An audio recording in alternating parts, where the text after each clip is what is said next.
Okay, so search, use, ignore files controls whether to use git ignore and ignore files when searching for files. So you can create a .gitignore or a .ignore file in your repository, and Git will ignore those files, right?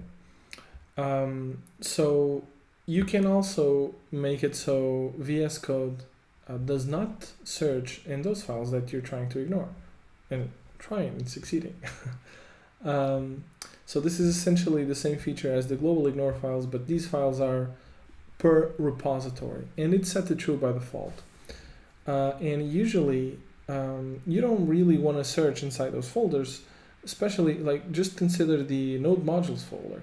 Usually the node modules folder has a bunch of code from a bunch of packages, and it's very likely that if you're searching for a particular keyword and your repository or your node modules is fairly big, it's very likely that something will show up there, some keyword, and you don't want those that whole folder to pollute your search results.